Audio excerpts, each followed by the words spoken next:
To delist or not to delist? That is the question. I agree with Valkyrie. I think Sony should delist it just because of the fact that if Steam is coming out with their own console, and to me this is it's the crux here. If Steam is coming out with their own console or a hybrid console, they direct competition. I mean, Sony will be stupid. Oh,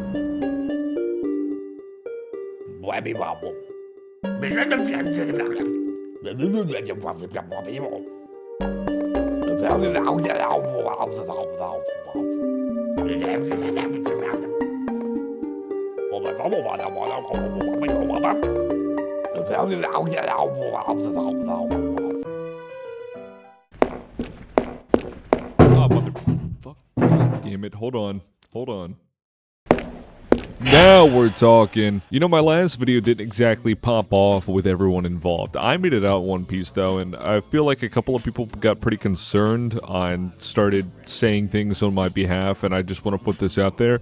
Do not beat each other up in the comments. It's not a gang fight down there. You're gonna have some idiots who say something or get upset on someone else's behalf and then try and insult me rather than hearing out what I have to say. I want to let you know that's just a part of life. It's the internet. You're gonna have people who will get defensive of a person, place, or thing literally for no reason other than being emotionally involved in it. You know, that's just a part of life. Some people are going to get down to that. And I want to say I appreciate the people who did speak up on my behalf. It is not the Bloods versus the Crips down there. Stop fucking stabbing each other. It is not that deep. A lot of you got auto-filtered out in that fucking video. And I want this to be a message to the people who enjoy the platforms that I'll be talking about and the people who are in these videos. This is not an attack on you. This is strictly talking from a consumer perspective, and as someone who has a fucking PlayStation 5 sitting right next to him, this thing's a fucking paperweight, by the way. The rumor mills have been working overtime, the rumor being that Sony will no longer be continuing or supporting the PC porting of Sony first-party projects. At the time of recording, this has not been officially stated by Sony themselves. I still put on my tinfoil hat, and I thought to myself, Sony would be doing this for one reason and one reason only. That would be because that Xbox is actually making a console PC hybrid. The Xbox now being confirmed, basing my suspicions of Sony's potential actions on their history of not wanting to play ball.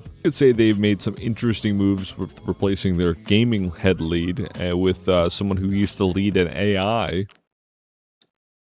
I don't even need to say anything about that, which is the fact that Xbox is officially becoming a PC console hybrid system. Microsoft is looking to fill the same shoes that Steam is kind of like literally built themselves. Steam and Valve have dropped the Steam Deck, and of course Microsoft followed suit, having these hybrid PC and handheld console operating systems in your hand, on the go, were very promising to me as a consumer. The idea that you can have any system built in a simplified and a PC intricate format, upload any software to work alongside of these operating systems or work internally in these, and just do whatever the fuck you want with it. I thought it was very enjoyable as a prospect, and of course Steam OS is something I've kept a keen eye on. I really like Steam's products, and then here comes Windows, and the idea is floating around that they're working on emulation for 360 and Xbox One and etc. games that would just run natively on your PC through this hybrid operating system, natively through Windows 11 that's supposed to be rolling out in April. Imagine just loading up the OG Gears of War trilogy or Skate 3 or some shit right on your PC right then and there because you have the digital copies. You would think they'd throw their hat in the ring after all the controversy, the back and forth between the PC consumer base and Sony themselves. Was it really all for nothing? Were we just throwing that shit in the trash? The biggest complaints being, of course, that delayed releases, and they're still asking full price with poor performance on recent ports, yet somehow people are taking this as people are just mad and outraged for no reason. I mean, people are going ballistic. And I want to discuss this because I honestly think that Sony's strategy, to me, makes sense. They're making most of their money at this point from the ecosystem of PlayStation. Just every game that sells on PlayStation gives them a 30% cut. As much as it sucks, Sony is making their tens of billions of dollars, not by selling games, but by having games sold for them. That right there is my favorite part because it proves to me that despite having this PlayStation sell all of these wonderful units and everything, it's not the hardware that's selling. It's the software. That's what people want, right? So when you lock it behind hardware, does the hardware really offer you a whole lot? Does Sony themselves offer you a good service? And I think the answer is pretty fucking obvious if they're trying to desperately hold on to software is no. Fucking no. And yet there's people who think it's acceptable and actually should be encouraged. It's the same thing. But also just going back to what you were saying before is I don't think anybody who's not a dev or has implemented any sort of technology system or migration understands that porting is not that simple. And exactly what you said, it's a resource thing. So Which should be exactly why AV specialists do it. Capcom just wiped their ass with this idea with RE9. it just depends on what they're trying to achieve. But the way that everyone's complaining, maybe you just do it. Rip off the Band-Aid and be like, suck it up. But realistically, you should. Because if I sit there and I look at it, if I have a choice between buying RE now, I can buy it for PC for $88 instead of 107. No. Where's the value to Sony in terms of that? That's exactly my point. There is no value to Sony if you can acquire that for cheaper, hypothetically speaking. So, why the fuck would I go buy it on a PlayStation when it's going to be cheaper on my PC? This hypothetical value would be for Sony to offer you a service or a system or a setup or an arrangement of some sort that you would have a harder time getting elsewhere, simplify it, or something that you can't get elsewhere. For example, multiple gamepad support for Steam. Any game you can think of, there's custom gamepad support, as well as community-made gamepad support. You can just get native and enable it and call it a day. And exactly what you said, it's a resource thing. So if my teams are working on X here, but I'm busy trying to port it over here, I've got a contention. So the quality of games are still not going to be good. So we've got people, yes, everyone's complaining, I'm going to pull it off. Everyone's complaining, but nothing you just said made any fucking sense whatsoever. RE9 runs phenomenally for its performance despite having a PC port, so why the fuck do they have a harder time figuring that? They're having a good time over there. Battlefield 6, specifically being able to port for the Xbox Series S, made the game run objectively better for all hardware across the board. The game performs amazingly despite throwing a shitload of stuff at you on screen. I understand it's a little bit different because we are, of course, trying to compare console to PC ports. Like I said, back to RE9 and a bunch of other PC ports that exist. That's why they had a dedicated studio who specialized in porting, would be Nixus. Her overall point is what I'm assuming to be is that if you don't have ports for all these other platforms, that the game loses quality. And of course, like I said, Battlefield 6 being a perfect example, RE9, and an example against her argument would be this shit. Yeah, everyone remember this game? Leave your things on there, and to me, it's why would you do that? I mean, and it's a rhetorical question. No one has to answer that. Yeah. But why? Why would they do that? To me, it's silly for people to be upset. Like as much as everybody else had already said that people are complaining about PlayStation games being removed or being removed from The strategy. from Steam. Yeah.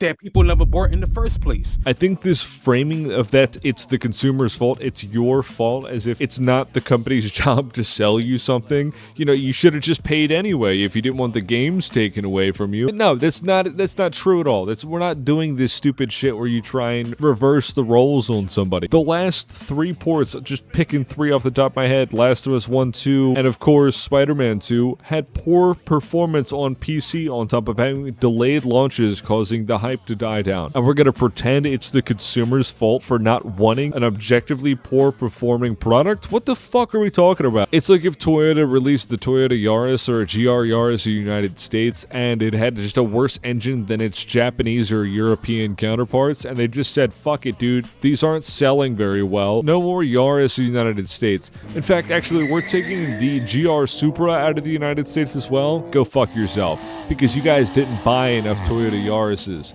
We told you later down the line that we were going to release more parts to fix your Yaris engine. Why didn't you just wait? Complaining, and to me, this kind of I don't want to say segues, but this is also true for Project Helix as well. Because one of the things that I hate to see is like really petty shit, and what I mean by that is, oh, I got a Steam machine.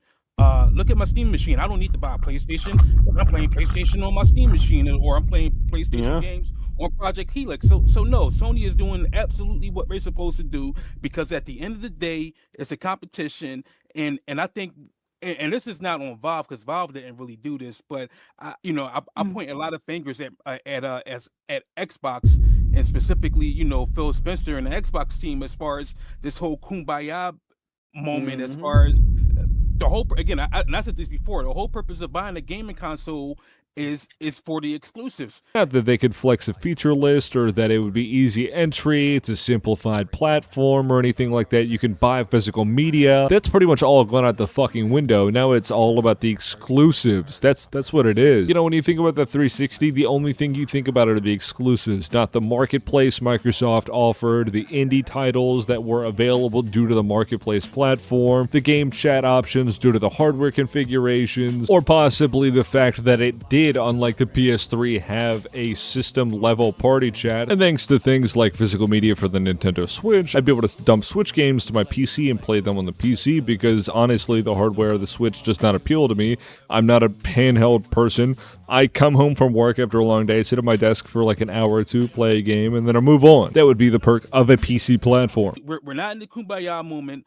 People need to stop being entitled, and the only reason why people are entitled is because of what Microsoft or Xbox. Excuse me, I'm gonna go ahead and crash out here. I don't mean to sound like a Karen at the local Walmart asking to see your manager or anything, but I can't believe the fact you called the consumer base entitled, and people are acting entitled because they don't want to pay for a product that was not to their liking. Are you fucking serious? Exclusives don't matter, whereas they absolutely did matter. I mean, if that was the case, and this may be a bad comparison, you don't see Chevrolet license, you don't see Chevrolet licensing the Corvette to be made by Ford or